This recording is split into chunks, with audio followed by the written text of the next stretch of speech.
हाँ देखिए, अपन प्रकाश के अपवर्तन में जान लिया था कि प्रकाश के अपवर्तन में प्रकाश की चाल, उसकी तरंगदैर्ध्य और दिशा परिवर्तित होती है, परंतु आवृत्ति अपरिवर्तित रहती है। और इसी पर मैंने बताया था कि आवृत्ति ही प्रकाश के रंग का क्या करती है, निर्धारण करती है। अब अपन इसमें दो स्थितियां देखते हैं कि जब प्रकाश विरल से सघन माध्यम में जा रहा हो और जब प्रकाश सघन से विरल माध्यम में जा रहा हो तो किस राशि में और किस प्रकार का परिवर्तन आता है वो अपन देखते हैं।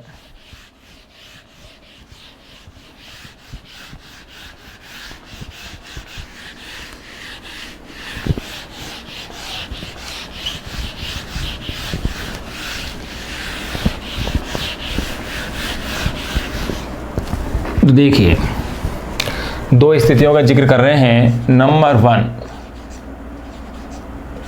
जब प्रकाश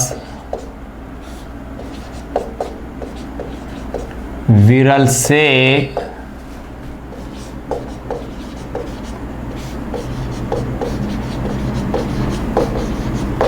सघन माध्यम में प्रवेशित होता है। पहली स्थिति, जब प्रकाश विरल से सघन माध्यम में प्रवेशित होता है। नंबर 2,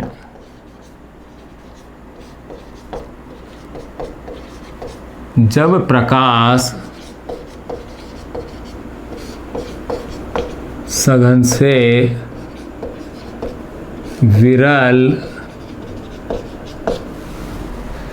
माध्यम में प्रवेशित होता है। दो स्थितियां हैं, अपन दोनों को कंपेयर करते हैं कि किस राशि में क्या और कैसे परिवर्तन आता है। तो देखिएगा, ये पृथककारी तल है, यहां आपने अभिलंब डाल दिया है। ये पहला जो माध्यम है ये ले लेते हैं आप विरल माध्यम,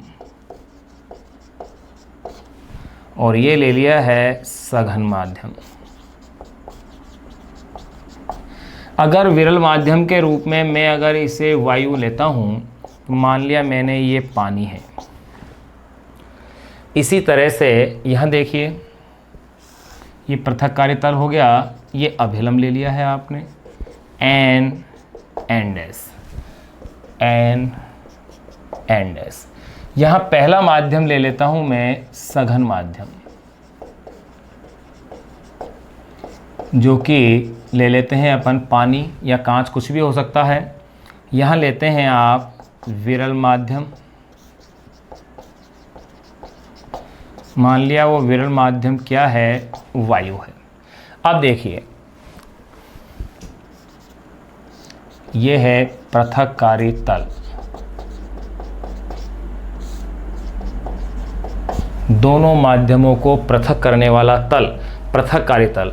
जैसे ये कोई प्रकाश की किरण आई, इस प्रकाश की किरण को जाना ऐसे था, भाई इसका पथ ये था, इस प्रकाश की किरण को जाना ऐसे था, लेकिन विरल से सघन माध्यम में आने के कारण ये अभिलंब की ओर झुक करके यूं इस प्रकार से चली गई, अर्थात अपने पथ से क्या हो गई, विचलित।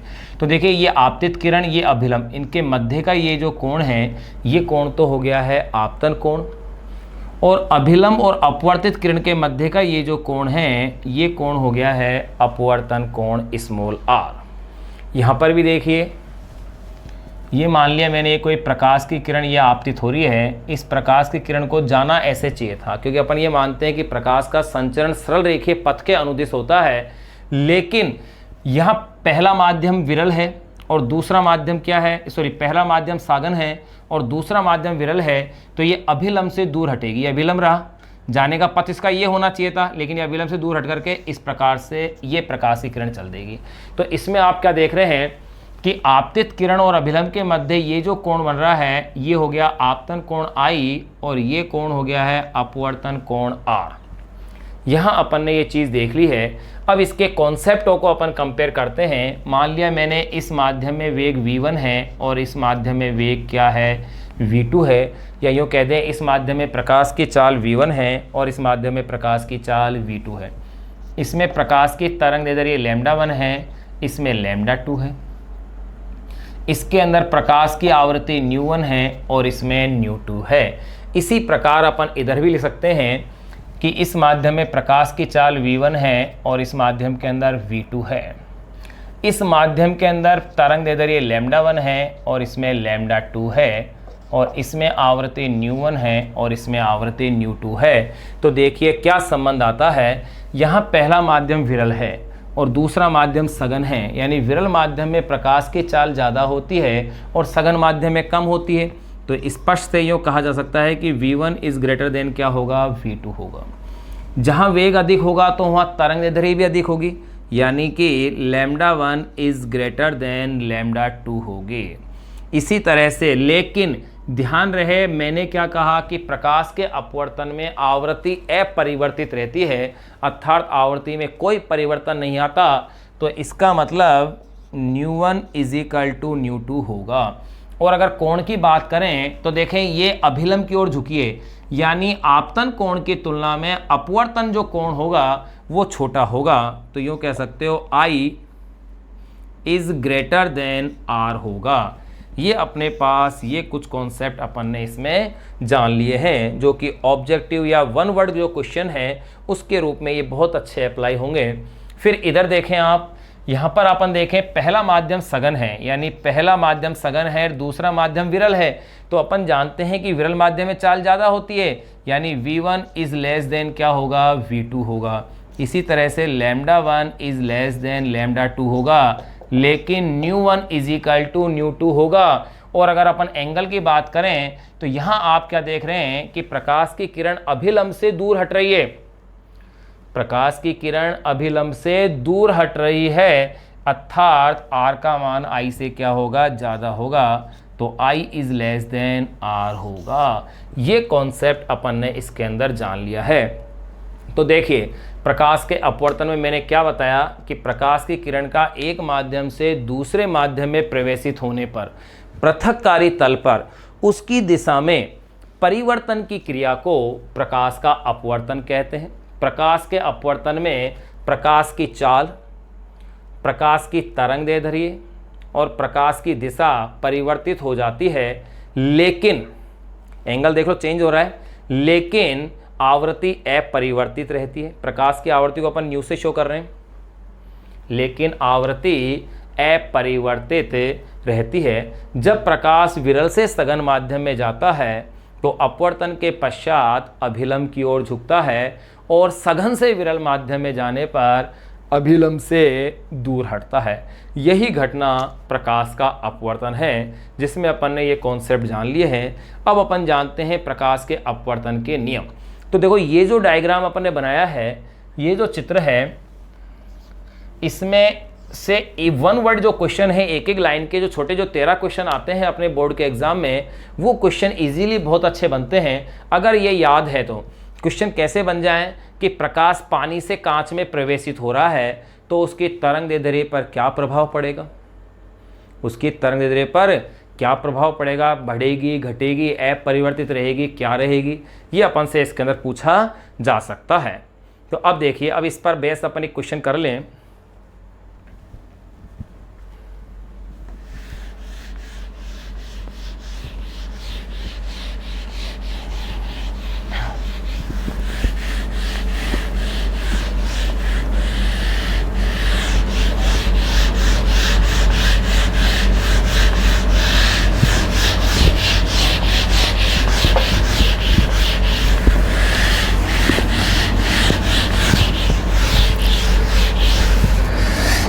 चलो देखिए, क्वेश्चन से पहले एक कॉन्सेप्ट और अपन जान लें, उसको नोट लगा के लिख सकते हैं अपन।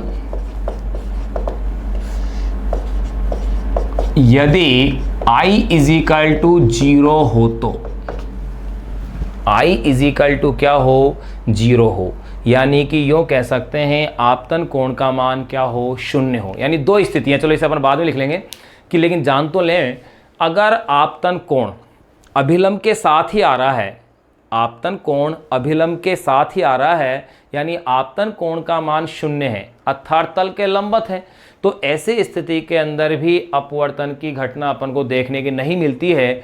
ऐसी स्थिति के अंदर भी प्रकाश एक से दूसरे माध्यम में प्रवेशित तो कर जाता है, विरल से सघन में या सघन से विरल में, लेकिन प्रकाश की दिशा परिवर्तित नहीं होती है। एक दूसरी स्थिति और है, अगर दोनों माध्यमों का अपवर्तनांक समान हो, अगर दोनों माध्यमों का अपवर्तनांक समान हो, इस स्थिति में के अंदर भी, जब दोनों माध्यमों का अपवर्तनांक समान हो, इस स्थिति के अंदर भी अपवर्तन की घटना प्रक्षिप्त नहीं होती है। इन दोनों कॉन्सेप्ट को अपन अपवर्तन के नियम के बाद जानेंगे तो ज़्यादा बेटर होगा। तो पहले अपन जान लें अपवर्तन के नियम।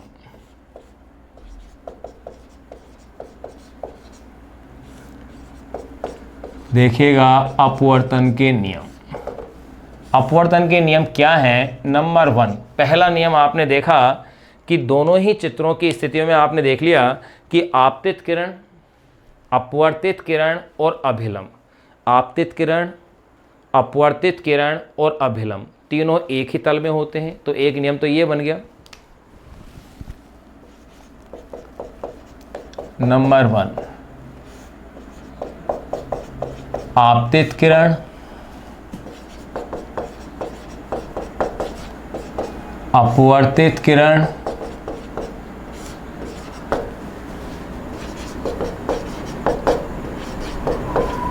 वे अभिलंब एक ही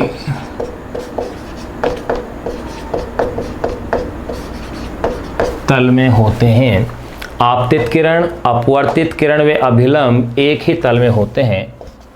नंबर 2 नियम।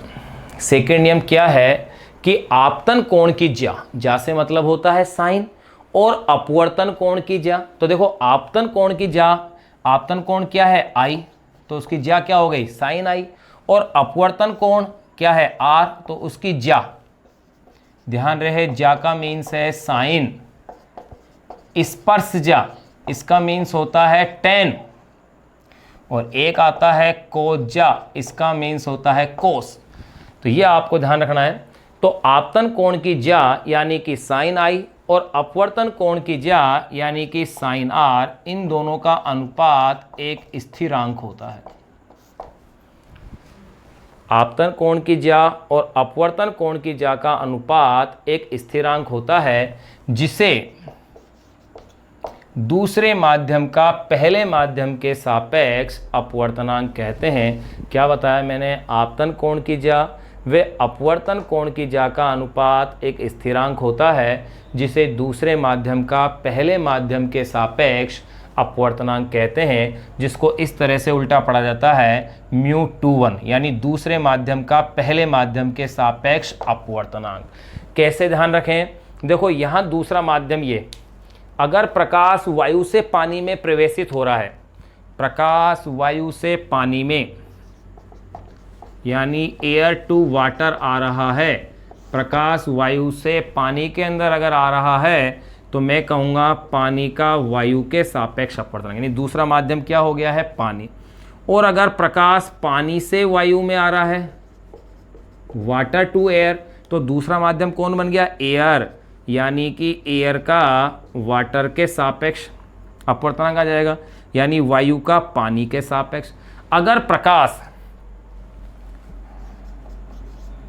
पानी से कांच में अगर प्रवेशित हो रहा है तो इसे कैसे लिखा जाएगा?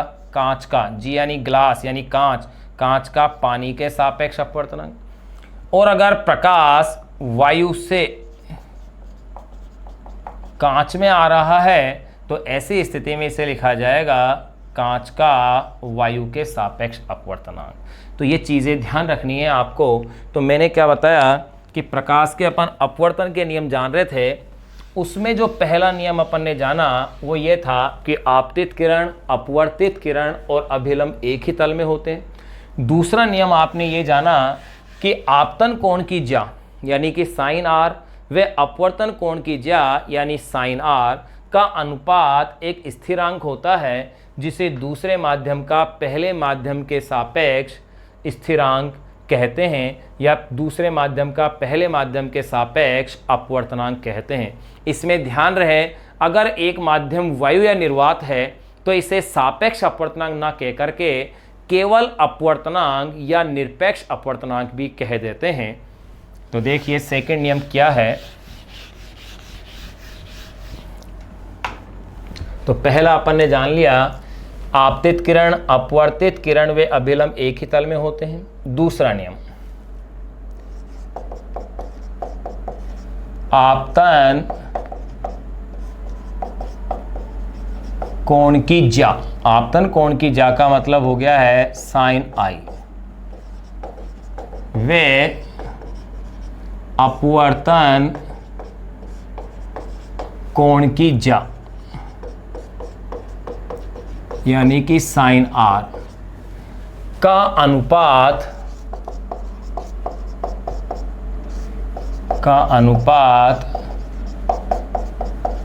एक स्थिरांक होता है। आपतन कोण की ज्या व अपवर्तन कोण की ज्या का अनुपात एक स्थिरांक होता है जिसे दूसरे माध्यम का पहले माध्यम के सापेक्ष, जिसे दूसरे माध्यम का पहले माध्यम के सापेक्ष अपवर्तनांक कहते हैं। तो ध्यान रहे दूसरा नियम क्या हुआ, आपतन कोण की ज्या यानी कि साइन आई वे अपवर्तन कोण की ज्या यानी साइन आर का अनुपात एक स्थिरांक होता है जिसे दूसरे माध्यम का पहले माध्यम के सापेक्ष, जिसे दूसरे माध्यम का पहले माध्यम के सापेक्ष अपवर्तनांक कहते हैं। अर्थात साइन आई अपॉन में sine R is equal to एक स्थिरांक है और ये स्थिरांक कहलाता है μ21 यानी कि दूसरे माध्यम का पहले माध्यम के सापेक्ष अपवर्तनांक। इसे ही स्नेल का नियम कहते हैं। यही स्नेल का नियम भी कहलाता है, यानी साइन आई अपॉन में sine R is equal to स्थिरांक इज इक्वल टू μ21। ध्यान रहे μ21 का मतलब क्या है, दूसरे माध्यम का पहले माध्यम के सापेक्ष अपवर्तनांक। तो देखिए ये अपन ने अपवर्तन के दोनों नियम इसमें अपन ने जान लिए हैं। अब इस नियम से अपन उन चीज़ों को जान लें जो अपन में बातें कर रहा था। अगर माध्यम के अपवर्तनांक अलग अलग हैं तो ही अपवर्तन की घटना प्रक्षिप्त होती है। अगर अपवर्तनांक एक समान है तो प्रकाश अपने पथ पर वैसे सीधा का सीधा ही चला जाएगा। जिस मार्ग के अनुदिश वो गमन कर रहा है उसी पथ के अनुदिश वो संचरित हो जाएगा।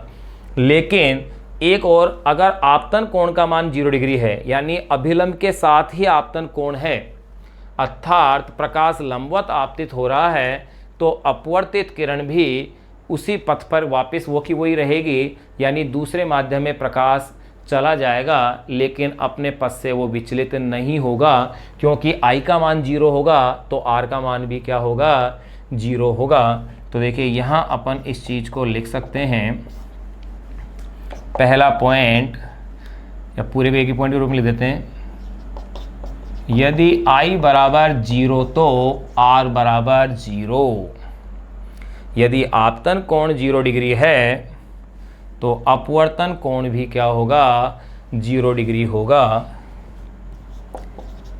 एवं पहले माध्यम का अपवर्तनांक और दूसरे माध्यम का अपवर्तनांक दोनों अगर बराबर हों तो ऐसी स्थिति के अंदर भी अपवर्तन की घटना प्रक्षेप नहीं होगी। एवं दोनों माध्यमों का अपवर्तनांक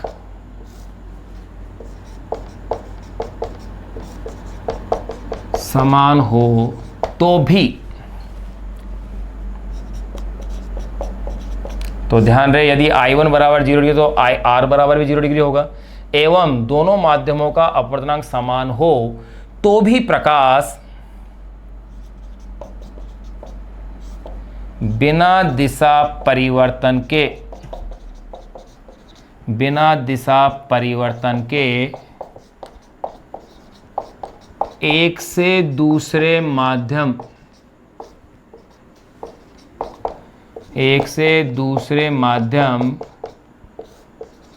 में प्रवेशित हो जाता है। बिना किसी दिशा परिवर्तन के एक से दूसरे माध्यम में प्रकाश क्या हो जाता है? प्रवेशित हो जाता है। यहाँ अपन ने प्रकाश के अपवर्तन के नियम जान लिए हैं, जिसमें से दूसरे नियम को अपन कहते हैं स्नेल का नियम। अब अपन जानते हैं अपवर्तनांक के बारे में। अपवर्तनांक होता क्या है? दो माध्यमों में प्रकाश की चालों का जो संबंध है, जो अनुपात है, वही अपवर्तनांक के रूप में आता है। तो नेक्स्ट पॉइंट अपन इसे ही जानते हैं कि माध्यम के अपवर्तनांक का प्रकाश की चाल से संबंध।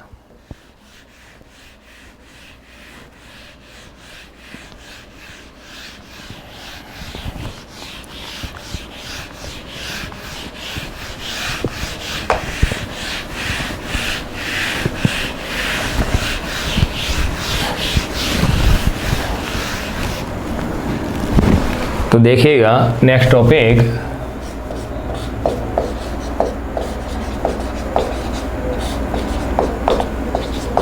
माध्यम के अपवर्तनांक का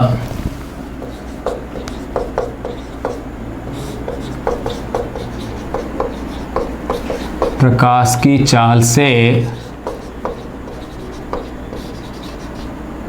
संबंध। ये क्या संबंध है? तो देखिए, तरंग प्रकाशिकी या यूँ कह सकते हैं वेव ऑप्टिक्स, जो हाइगेन के सिद्धांत के अनुसार अपन देखें तो हाइगेन के अनुसार दूसरे माध्यम का पहले माध्यम के सापेक्ष जो अपवर्तनांक होता है, वो पहले माध्यम में प्रकाश की चाल और दूसरे माध्यम में प्रकाश की चाल के अनुपात के क्या होता है? तुल्य होता है। तो देखिएगा,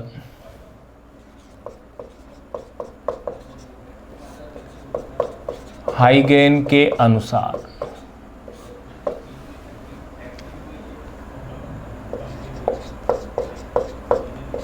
दूसरे माध्यम का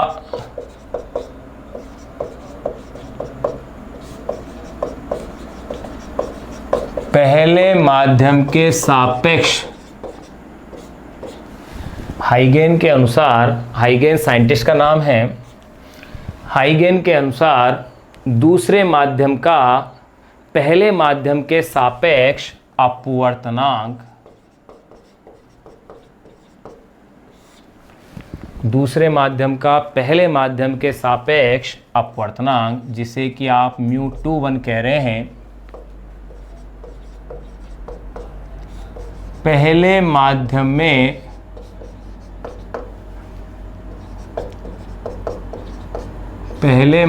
में प्रकाश की चाल V1 वे दूसरे माध्यम में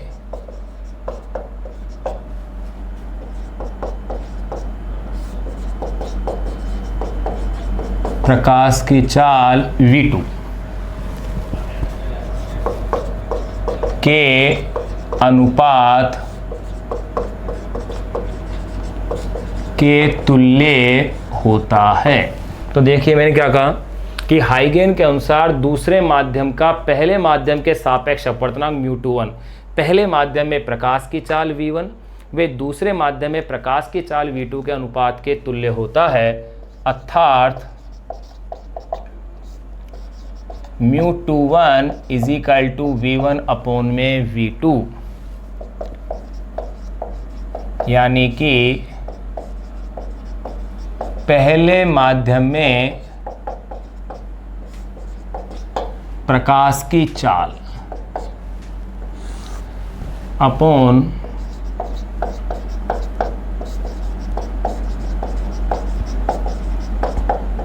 दूसरे माध्यम में प्रकाश की चाल, इन दोनों के अनुपात के ये क्या होता है? तुल्य होता है। दूसरे माध्यम का पहले माध्यम के सापेक्ष अपवर्तनांक। अगर इनमें से अपन एक माध्यम को वायु या निर्वात ले लें तो इसे सापेक्ष अपवर्तनांक ना कह करके केवल अपवर्तनांक या निरपेक्ष अपवर्तनांक भी कह देते हैं। तो देखिएगा,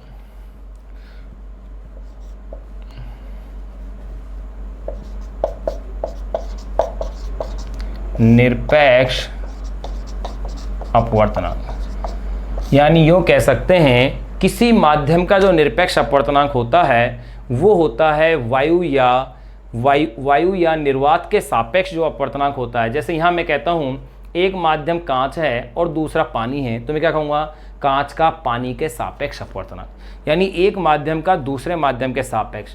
अगर पानी के स्थान पर वायु हो तब मैं क्या कहूँगा, कांच का वायु के सापेक्ष अपवर्तनांक। जो कांच का मैं वायु के सापेक्ष अपवर्तनांक कह रहा हूँ इसे ही मैं कांच का निरपेक्ष अपवर्तनांक या केवल अपवर्तनांक भी कह सकता हूँ। तो देखो, किसी माध्यम का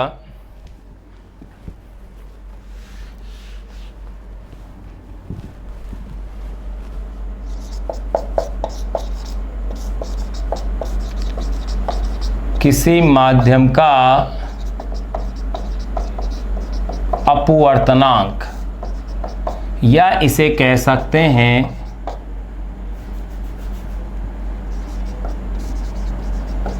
उस माध्यम का निरपेक्ष अपवर्तनांक। किसी माध्यम का अपवर्तनांक या माध्यम का निरपेक्ष अपवर्तनांक इसे केवल म्यू से भी दर्शा देते हैं। जैसे कांच है, कांच का अपवर्तनांक म्यू हो गया, लेकिन यहाँ सापेक्ष में उनको लिखा जाएगा किसी माध्यम का अपवर्तनांक या माध्यम का निरपेक्ष अपवर्तनांक म्यू इज इक्वल टू होगा निर्वात या वायु में प्रकाश की चाल अपोन में माध्यम में प्रकाश की चाल। निर्वात या वायु में प्रकाश की चाल को v ले लेते हैं और किसी माध्यम में उसकी चाल को क्या ले लेते हैं, v ले लेते हैं। ध्यान रहे म्यू दो समान राशियों का अनुपात है, अर्थात यह एक मात्रकहीन राशि होगी, क्योंकि ये भी मीटर प्रति सेकंड, ये भी मीटर प्रति सेकंड, तो ये राशि कैसी होगी, मात्रकहीन और विमाहीन होगी। अब अपन ने जान लिया कि दूसरे माध्यम का पहले माध्यम के सापेक्ष अपवर्तनांक v1 अपॉन में v2, यानी पहले माध्यम में प्रकाश की चाल बटे में दूसरे माध्यम में प्रकाश की चाल। फिर किसी माध्यम का अपवर्तनांक या माध्यम का निरपेक्ष अपवर्तनांक होगा निर्वात या वायु में प्रकाश की चाल बटे में माध्यम में प्रकाश की चाल। अब कुछ माध्यमों के अपवर्तनांक अपन इसमें ज्ञात करते हैं, वो माध्यम कौन कौन से हैं देखिएगा। जैसे नंबर 1, पानी का वायु के सापेक्ष अपवर्तनांक। पानी का वायु के सापेक्ष अपवर्तनांक, तो इसको कैसे लिखा जाएगा, पानी का वायु के सापेक्ष, इधर से इधर पढ़ेंगे, पानी का वायु के सापेक्ष अपवर्तनांक, यानी कि वायु में प्रकाश का वेग, पहला माध्यम क्या हुआ, वायु हुआ, क्योंकि प्रकाश वायु से किस में आ रहा है, पानी में, पानी का वायु के सापेक्ष अपवर्तनांक। तो VA अपॉन में VW, तो देखिए VA का मान यानी कि वायु में प्रकाश का वेग 3 गुणा 10 की घात 8 मीटर प्रति सेकेंड और पानी के अंदर प्रकाश का वेग 2.25 10⁸ मीटर प्रति सेकेंड। इसे सॉल्व कीजिए, 10 की घात 8 से 10 की घात 8 कैंसिल हो गई, पॉइंट को हटाते हैं तो यहाँ हो गया 300 बटे 225, यानी कि फिर अपन इसे और सोल्व करें तो यह आ गया है 4/3 यानी 1.33।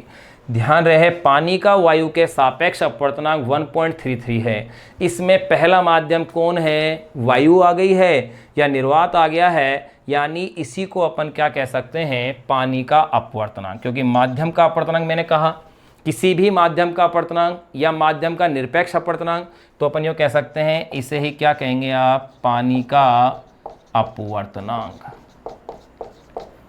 यही आपका बन गया है पानी का अपवर्तनांक। तो ये अपन ने पानी का अपवर्तनांक।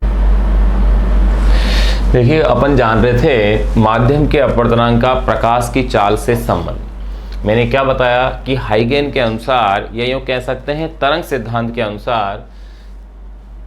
अनुसार दूसरे माध्यम का पहले माध्यम के सापेक्ष अपवर्तनांक, अगर प्रकाश एक से दूसरे माध्यम में जा रहा है तो दूसरे माध्यम का पहले माध्यम के सापेक्ष अपवर्तनांक, जिसे अपन μ2 उल्टा पढ़ेंगे इधर से इधर, पहले माध्यम में प्रकाश की चाल, पहले माध्यम में प्रकाश की चाल v1 और दूसरे माध्यम में प्रकाश की चाल v2 के अनुपात के तुल्य होता है।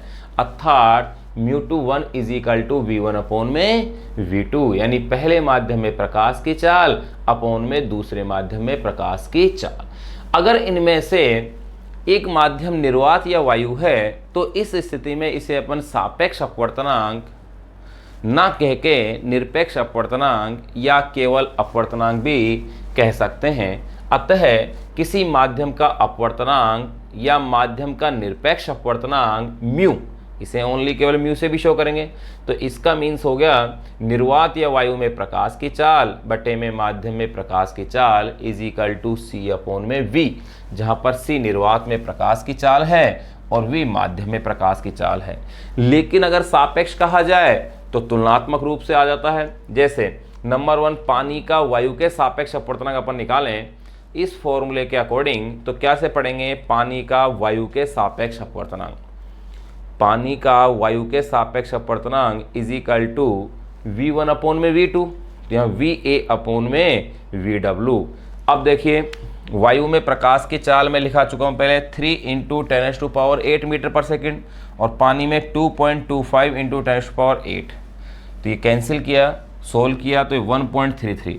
अब चूंकि इसमें पहले माध्यम के रूप में अपन ने किसको लिया है, वायु को, और मैंने कह रखा है जब वायु निर्वात होगा तो उसे अपन केवल अपवर्तनांक भी कह सकते हैं माध्यम का, और माध्यम दूसरा कौन सा है, पानी, तो पानी का अपवर्तनांक कितना हुआ 1.33। यानी कि जब भी ये कहा जाए कि पानी का अपवर्तनांक 4/3 है या 1.33 है, इसका मतलब ये अपवर्तनांक पानी का वायु के सापेक्ष है, किसी अन्य दूसरे माध्यम के सापेक्ष नहीं है, वायु या निर्वात के सापेक्ष है। नंबर 2 अपन देखें,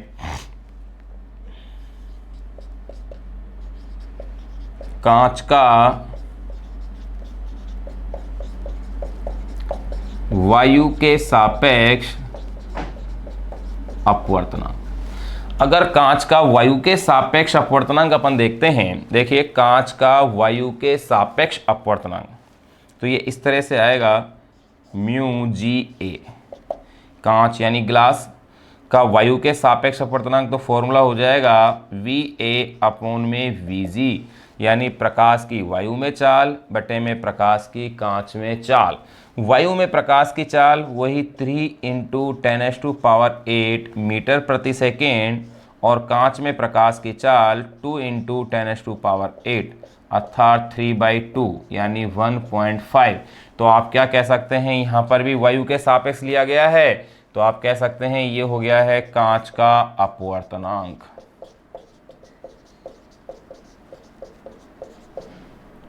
तो ये अपने पास आ गया है कांच का अपवर्तनांक। 2 अपन ने इसमें निकाल लिए है, अब फिर आगे अपन और निकालते हैं।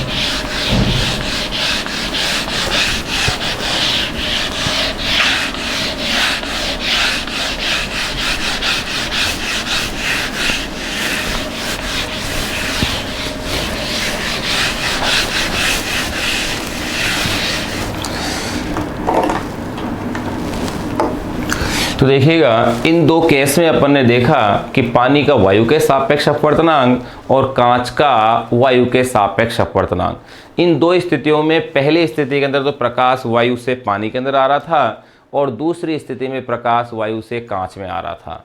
तीसरी स्थिति के अंदर अगर ये कहा जाए कि प्रकाश पानी से कांच में आए, प्रकाश पानी से कांच में आए, यानी पहला माध्यम तो जो है पानी हो जाए और दूसरा माध्यम इसमें कांच हो जाए, तो इस स्थिति में इसमें एक भी माध्यम वायु नहीं है। इसका मतलब इसे केवल अपवर्तनांक ना कह के इसे कहा जाएगा सापेक्ष अपवर्तनांक। तो देखिए नंबर 3, कांच का पानी के सापेक्ष अपवर्तनांक।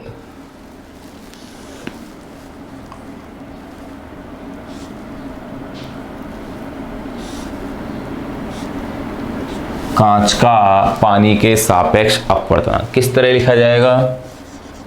म्यू जी डब्ल्यू, यानी कांच का पानी के सापेक्ष अपवर्तनांक, यानी कि वी डब्ल्यू अपॉन में वी जी। कांच का पानी के सापेक्ष अपवर्तनांक। पानी में प्रकाश की चाल 2.25 10⁸8। कांच में प्रकाश की चाल 2 × 10⁸8, दोनों मीटर प्रति सेकंड में है। इसे आप जब सोल्व करते हैं तो ये आपके पास आ जाता है 225/200, क्योंकि 10⁸8 से 10⁸8 तो कैंसिल हो गई, पॉइंट हटाया, यहाँ 200 आ गए। इससे आप सोल्व करते हैं तो ये आ गया है 9/8, 1.125।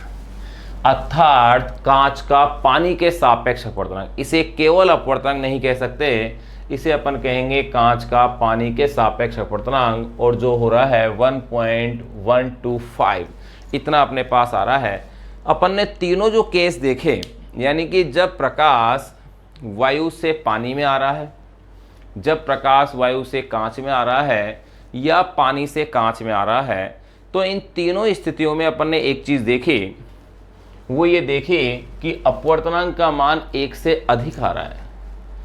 क्या सदैव ही माध्यम का अपवर्तनांक 1 से अधिक होता है या कुछ और संभावना है? तो ध्यान रहे यहाँ तीनों स्थितियों के अंदर प्रकाश विरल से सघन माध्यम में आ रहा है। प्रकाश विरल से सघन माध्यम में आ रहा है, और प्रकाश के विरल से सघन माध्यम में आने की स्थिति के अंदर ही अपवर्तनांक का मान 1 से अधिक होगा। अगर इसका उल्टा अपन जाने कि प्रकाश सघन से विरल माध्यम में आ रहा होता, तो ऐसी स्थिति के अंदर अपवर्तनांक का मान 1 से कम होता। देखिएगा कैसे। जैसे नंबर 4 अगर मैं इसे इस तरह से ले लूं, जैसे मैंने पहला केस लिया था पानी का वायु के सापेक्ष अपवर्तनांक, अब मैं इसे कह दूं इस तरह से, वायु का पानी के सापेक्ष अपवर्तनांक। अगर मैं इसे इस तरह से कहता हूं तो देखिएगा, वायु का पानी के सापेक्ष अपवर्तनांक, यानी कि अब मेरे पास जो पहला माध्यम है वो हो गया है पानी, और दूसरा माध्यम हो गया है वायु, यानी प्रकाश अब पानी से किस में जा रहा है? वायु में। तो वायु का पानी के सापेक्ष अपवर्तनांक, तो ये बन जाएगा VW अपॉन में VA, 2.25 × 10⁸8 अपॉन में 2 × 10⁸8। फिर देखिएगा,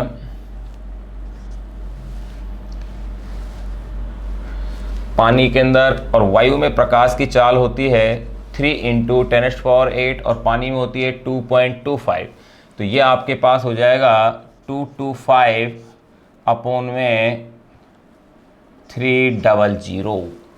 देखो ध्यान दो, वहाँ अपने पास आ रहा था 4/3, यहाँ हो जाएगा ये 3/4, जो कि मान किससे कम है? 1 से कम है।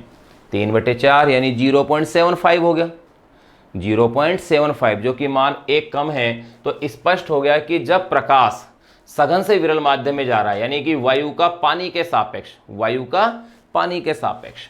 नंबर 5, वायु का कांच के सापेक्ष अपवर्तनांक, वायु का कांच के सापेक्ष अपवर्तनांक। तो इसे आप यूं ले लेंगे वायु का कांच के सापेक्ष, कांच ग्लास इधर आ गया है, तो आप देखिएगा ये हो गया है Vg अपॉन में Va। Vg कांच में प्रकाश का वेग 2 × 10⁸ मीटर पर सेकेंड, वायु में 3 × 10⁸ मीटर प्रति सेकेंड, तो ये हो गया है 2/3। ये मान भी 1 से कम होगा, जबकि वहाँ क्या आ रहा था 3/2। नंबर 6, थर्ड केस अपन ने जो पढ़ा था इसके अंदर वो पढ़ा था कांच का पानी के सापेक्ष अपवर्तनांक। अब अपन इसमें जानते हैं कांच का पानी के सापेक्ष अपवर्तनांक अपन ने जान लिया। अब अपन इसके अंदर जानते हैं पानी का कांच के सापेक्ष अपवर्तनांक। पानी का कांच के सापेक्ष अपवर्तनांक, पानी का कांच के सापेक्ष अपवर्तनांक। तो देखिए पानी का कांच के सापेक्ष, पानी का यहां लिखा जाता है, सापेक्ष यहां, यानी इस तरह से याद रख सकते हो आप म्यू। जैसे पानी का यहां का हो गया और यहां आ जाएगा सापेक्ष, भी किसके सापेक्ष आप ले रहे हैं, इस तरीके से आप इसे याद रख सकते हैं कि पानी का कांच के सापेक्ष। तो ये बन जाएगा आपके पास Vg अपॉन में Vw। Vg की वैल्यू है आपके पास 2 × 10⁸ और Vw की है आपके पास 2.25 × 10⁸।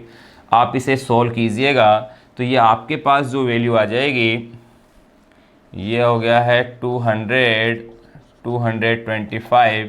ध्यान दें जब अपन ने कांच का पानी के सापेक्ष देखा था तो 9/8 आ रहा था और यहाँ ये आ रहा है 8/9, यानी इन तीनों ही स्थितियों में अपवर्तनांक का मान 1 से कम आ रहा है।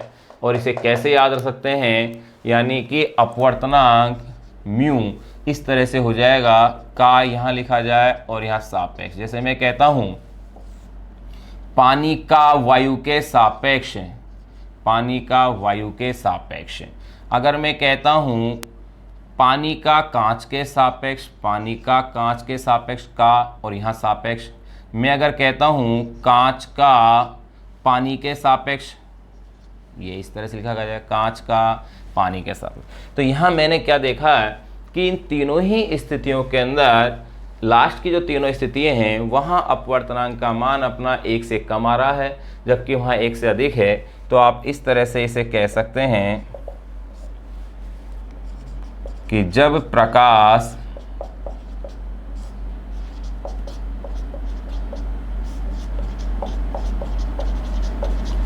विरल से सघन माध्यम में प्रवेशित होता है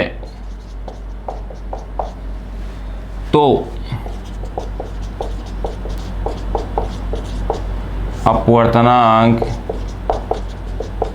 1 से अधिक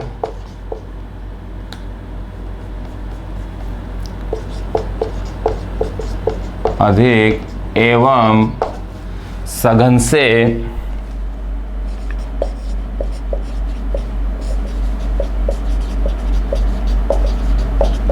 विरल माध्यम में प्रवेशित होने पर अपवर्तनांक 1 से कम होता है। अगर दोनों माध्यमों का अपवर्तनांक समान हो तो सापेक्ष अपवर्तनांक 1 हो जाएगा और ऐसी स्थिति में प्रकाश के अपवर्तन के मुड़ने की घटना प्रक्षिप्त नहीं होगी। प्रकाश एक से दूसरे माध्यम में बिना किसी विचलन के प्रवेशित हो जाता है। तो देखो ये अपन ने इसमें अपवर्तनांक का जान लिया है, अपवर्तनांक का वेग के साथ संबंध जान लिया कि अपवर्तनांक हर माध्यम का अपवर्तनांक अपन ने ज्ञात कर लिया। अब अपन इस पर कुछ क्वेश्चन सोल्व करते हैं। क्वेश्चन किस तरह के बनते हैं, जैसे प्रकाश के किसी रंग की वायु में तरंग दे दैर्घ्य, प्रकाश के किसी रंग की वायु में कोई भी रंग दे दिया जाए उसकी तरंग दैर्घ्य 6000 एंगस्ट्रॉम है।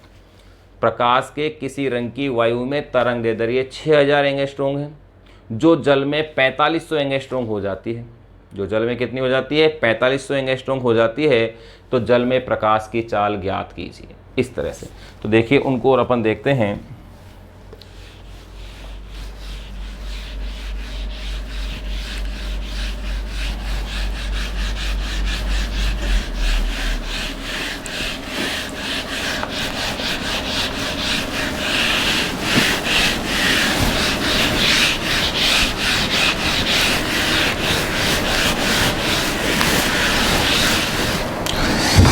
अब देखिए इस क्वेश्चन को करने से पहले जो अपने पास फॉर्मूले यूज होंगे वो फॉर्मूले क्या क्या हैं, पहले उनको एक बार अपन जान लें, फिर अपन न्यूमेरिकल्स को सोल्व करते हैं। देखिएगा अपन ने ये पढ़ा है μ21 is equal to sine I upon में साइन आर, ये अपन ने स्नेल के नियम से पढ़ा है। μ21 यानी दूसरे माध्यम का पहले माध्यम के सापेक्ष अपवर्तनांक is equal to sine I upon में साइन आर। आई आपतन कोण और आर था यहाँ पर अपवर्तन कोण। इसे ही आपने इस तरह से भी ले लिया गया था v1 अपॉन में v2, यानी पहले माध्यम में प्रकाश की चाल बटे में दूसरे माध्यम में प्रकाश की चाल। ध्यान रहे यहाँ मैंने इसे v1 अपॉन में v2 लिखा है, इसे ही मैं आगे जैसे μ21 है तो इसे मैं यूं भी लिख सकता हूं μ2 अपॉन में μ1, यानी कि इस अगर दो माध्यम हैं, एक माध्यम मेरे पास कांच है और एक माध्यम मेरे पास पानी है, अगर मैं कहता हूं कांच का पानी के सापेक्ष, तो यहां हो गया है कांच का अपवर्तनांक बटे में पानी का अपवर्तनांक, यानी अपवर्तनांक तात्पर्य यहां दूसरा जो माध्यम है वो क्या है, निर्वात या वायु है, जिसको अपन साइन के रूप में यहां शो नहीं कर रहे हैं। लेकिन ध्यान रहे μ21 का मीन्स लिखा जाएगा μ2 अपॉन में μ1, अर्थात दूसरे माध्यम का अपवर्तनांक बटे में पहले माध्यम का अपवर्तनांक, जबकि वेग में क्या होगा v1 अपॉन में v2, पहले माध्यम में प्रकाश की चाल बटे में दूसरे माध्यम में प्रकाश की चाल, यानी कि प्रकाश की चाल माध्यम के अपवर्तनांक के क्या हो रही है, व्युत्क्रमानुपाती हो रही है। फिर इसी को आगे और आप कैसे बढ़ा सकते हैं वो चीज फिर और देखिए, यानी अपन एक ही लाइन के रूप में क्वेश्चनों को सोल्व करने का प्रयास करें इससे। तो देखिए वेग है क्या, वेग क्या होता है, आपने खूब पढ़ा हुआ है कि v is equal to N lambda, यहाँ पर n आवृत्ति होती है, लैम्डा तरंगदैर्घ्य होती है, लेकिन प्रकाश की बात करें तो यहाँ आवृत्ति को न्यू से ले देंगे और ये लैम्डा हो जाएगी। तो देखिए v1 का मीन्स क्या है, आवृत्ति तो न्यू हो गई और तरंगदैर्घ्य क्या ले ली मैंने, लैम्डा 1 ले लिए। भाई पहले माध्यम में वेग v1 है तो तरंगदैर्घ्य क्या होगी, लैम्डा। दूसरे माध्यम में देखें तो आपको पता है प्रकाश के अपवर्तन में आवृत्ति अपरिवर्तित रहती है, इसका इंपॉर्टेंट पॉइंट था। तो न्यू तो न्यू की तरह रह गया, फिर v2 की जगह क्या लिखा जाएगा, लैम्डा 2। न्यू से न्यू को कैंसिल कर दीजिए तो ये आपके पास हो गया है लैम्डा 1 अपॉन में लैम्डा 2, यानी कि वन लाइन जो कॉन्सेप्ट अपन को याद रखना है वो आप ऐसे याद रख सकते हैं, μ21 इज इक्वल टू μ2 अपॉन में μ1 is equal to v1 upon में v2 is equal to lambda 1 upon में lambda 2 is equal to sine I upon में साइन आर। ये आप इस तरह से इस पूरे एक फॉर्मूले को लिख सकते हैं, μ21 इज इक्वल टू μ2 अपॉन में v1 is equal to v1 upon में v2 is equal to lambda 1 upon में lambda 2 is equal to sine I upon में साइन आर। अब देखिए अब जिस क्वेश्चन की अपन बात कर रहे थे उसे सोल्व करते हैं। ध्यान रहे अपन क्वेश्चन अपनी पाठ्य पुस्तक के ही सोल्व कर रहे हैं और पाठ्य पुस्तक के ही पॉइंट कवर करने का प्रयास कर रहे हैं। तो देखिए क्वेश्चन क्या बताया था मैंने कि वायु में किसी रंग के प्रकाश की तरंगदैर्घ्य 6000 एंगस्ट्रॉम है। वायु में किसी रंग के प्रकाश की तरंगदैर्घ्य 6000 एंगस्ट्रॉम है। जब ये प्रकाश पानी में प्रवेशित होता है, जब यह प्रकाश पानी में प्रवेशित होता है तो तरंगदैर्घ्य 4500 एंगस्ट्रॉम हो जाती है, यानी 4500 एंगस्ट्रॉम। तो आपको बताना है कि पानी में प्रकाश की चाल कितनी है।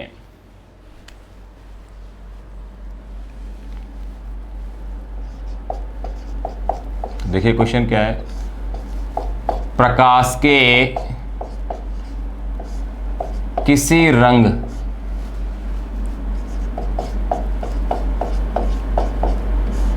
किसी रंग की तरंग दे धरिए, प्रकाश के किसी रंग की तरंग दे धरिए, प्रकाश के किसी रंग की तरंग दे धरिए वायु में 6000 एंगस्ट्रॉम है।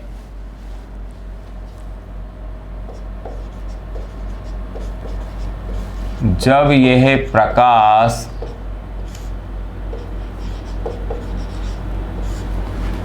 पानी में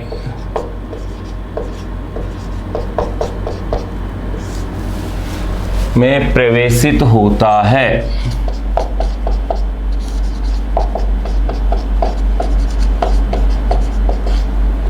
तो इसकी तरंग दैर्ध्य 4500 एंगस्ट्रॉम हो जाती है। तो इसकी तरंग दैर्ध्य 4500 एंगस्ट्रॉम हो जाती है।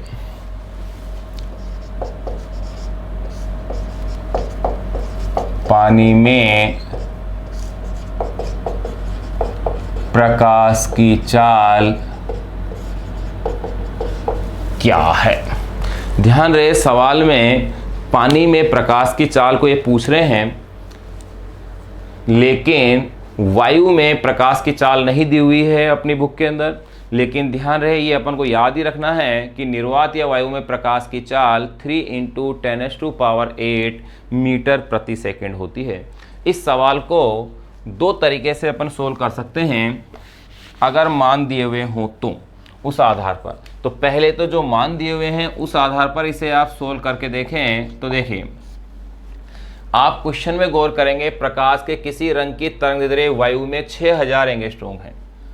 वायु में 6000 एंगस्ट्रॉम यानी कि लैम्डा ए = 6000 एंगस्ट्रॉम दी हुई है।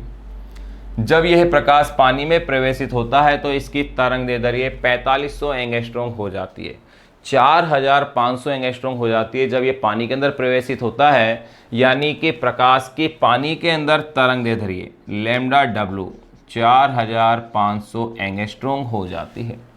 पानी में प्रकाश की चाल क्या होगी? VW आपको निकालनी है। अगर आपके क्वेश्चन में पानी का अपवर्तनांक दिया होता वायु के सापेक्ष तो अपन इसे दूसरे तरीके से हल करते। तो पहले तो जो मान दिए गए हैं उस आधार पर, तो देखो वेग और तरंग दैर्ध्य के मध्य के संबंध का फॉर्मूला देखो आप, ये वाला हिस्सा आ रहा है V1/V2 बराबर λ1/λ2। बिल्कुल, पहले माध्यम में प्रकाश की चाल, तो पहला माध्यम क्या है? वायु। दूसरे माध्यम में प्रकाश की चाल यानी कि किसमें? पानी में, बराबर पहले माध्यम में प्रकाश की तरंग दैर्ध्य अर्थात वायु में, दूसरे माध्यम में प्रकाश की तरंग दैर्ध्य यानी कि λ2, जो कि किसके लिए होगी? पानी के लिए। तो यहाँ अपन देख रहे हैं कि प्रकाश के लिए पहला माध्यम वायु है इस क्वेश्चन में, और दूसरा जो माध्यम है वो पानी दिया हुआ है। तो अकॉर्डिंग टू इस फॉर्मूला, इस पार्ट के अकॉर्डिंग अगर अपन देखें तो ये इक्वेशन आपकी जो बनेगी वो इस प्रकार की हो जाएगी, VAR/VW λAR/λW। जो मान दिए हुए हैं उन्हीं को आधार मानते हुए अपन इस क्वेश्चन को सोल्व कर रहे हैं। तो देखिएगा फिर से, VA/VW λA/λW। पूछ क्या रहे हैं? पानी में प्रकाश की चाल, यानी कि VW आपको ज्ञात करना है। तो ये हो जाएगा VA × λW/λA। अब अपन इसकी कैलकुलेशंस करते हैं, वैल्यूज पुट करें। देखो वैसे तरीका यह है कि इस एंगस्ट्रॉम को मीटर में चेंज किया जाए, इसी तरह से इस एंगस्ट्रॉम को मीटर में चेंज किया जाए। लेकिन आप इस क्वेश्चन में अगर ऐसा नहीं करते हैं तो भी क्वेश्चन में गलती नहीं होगी, क्योंकि एंगस्ट्रॉम से एंगस्ट्रॉम कट जाएगा। भाई यहाँ पर भी तो लैम्डा है, यहाँ पर भी लैम्डा है। चलो फिर भी अपन चेंज कर लेते हैं। 6000 एंगस्ट्रॉम, एक एंगस्ट्रॉम में 10⁻⁻10 मीटर होता है और 3 पावर इसकी प्लस में है, तो ये हो जाएगा 6 × 10⁻⁻7 मीटर। इसको भी आप चेंज कर सकते हैं, ये हो जाएगा 4.5 इंटू 10⁻⁻7 मीटर। अब आप इनकी वैल्यूज पुट कर लीजिए। वी एयर के अंदर लाइट वेलोसिटी यानी कि वायु में प्रकाश की चाल ये फिक्स है और ये है 3 × 10⁸ ये आपको याद भी रखनी है। लैम्डा डब्लू ये आपके पास आ रहा है 4.5 × 10⁻⁻7। फिर आप आ जाएं लैम्डा ए 6 × 10⁻⁻7। अब आप इसे कैलकुलेट कीजिए तो देखिएगा 10⁻⁻7 से तो ये कैंसिल हो ही गया है, 3 से 6 2 टाइम कैंसिल हो गया है, 3 से 6 2 टाइम, 2 से 4.5 को आप फिर काटिए इसमें तो ये हो जाएगा 2.25 × 10⁸8 मीटर प्रति सेकेंड लगभग। यानी कि पानी में प्रकाश की चाल 2.25 × 10⁸8 मीटर प्रति सेकेंड होगी, क्योंकि यहाँ आपने इसको मीटर प्रति सेकेंड में लिया था। अगर इसी क्वेश्चन में ये तरंग दैर्ध्य तो इन्होंने दे रखी है और प्रकाश की चाल ये पूछ रहे हैं, तरंग दैर्ध्य ना दे करके अगर ये कह दे कि पानी का वायु के सापेक्ष अपवर्तनांक इतना है, तो ऐसी स्थिति के अंदर आप फिर कौन सा हिस्सा काम में लेते? μ21 = V1/V2, क्योंकि μ21 आपको दिया हुआ होता और V1 आपके पास ज्ञात है, V2 का मान आपको निकालना पड़ता। आप इस तरीके से भी इस क्वेश्चन को कर सकते थे, लेकिन ये डिपेंड करता है कि क्या आपको मान दिए हुए हैं। तो देखिए मैं इस दूसरे तरीके से और इसको हल करके बता दूं। इसी क्वेश्चन के अंदर आगे के अगर स्टेप में अपन देखें,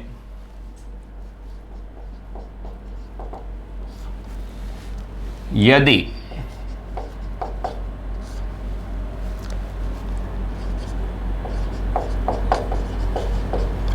उपरोक्त प्रश्न में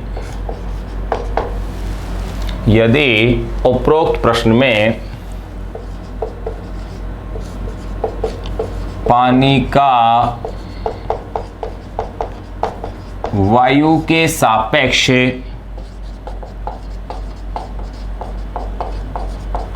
अपवर्तनांक 4/3, ये अपन भी जानते हैं पानी का वायु के सापेक्ष अपवर्तनांक कितना होता है? 4/3। यदि उपरोक्त प्रश्न में पानी का वायु के सापेक्ष अपवर्तनांक 4/3 दिया होता तो देखिए उस स्थिति में इस क्वेश्चन को कैसे सोल्व करते। फिर आप अपवर्तनांक वाले फॉर्मूले को यूज करते, μ21 = V1/V2, ये अपन इसमें फॉर्मूला यूज करते हैं। तो यहाँ आप क्या जानते हैं, क्या क्वेश्चन में दिया है। अब इस क्वेश्चन के अकॉर्डिंग अपने इस फॉर्मूले को लिखें तो ये हो जाएगा पानी का वायु के सापेक्ष अपवर्तनांक, और ये हो जाएगा V वाटर। तो अब देखिए V वाटर = क्वेश्चन क्या इक्वेशन बन जाएगी? VA/μWA। बिल्कुल इस तरह से लिखा जा सकता है। अगर आपने इसे इस तरह से लिख दिया है और अब आप इसे सोल्व करके देखिए तो पानी के अंदर प्रकाश की चाल निकाल रहे हैं अपन VW। V एयर की वैल्यू पता है 3 × 10⁸8 और μWA 4/3, यानी कि 3 कहाँ आएगा? ऊपर आ जाएगा। तो 3 × 3 9 10⁸8/4। फिर देखिए ये हो जाएगा, वही सेम डिजिट आ गई 4.5/2, यानी कि 2.25 × 10⁸8 मीटर पर सेकेंड।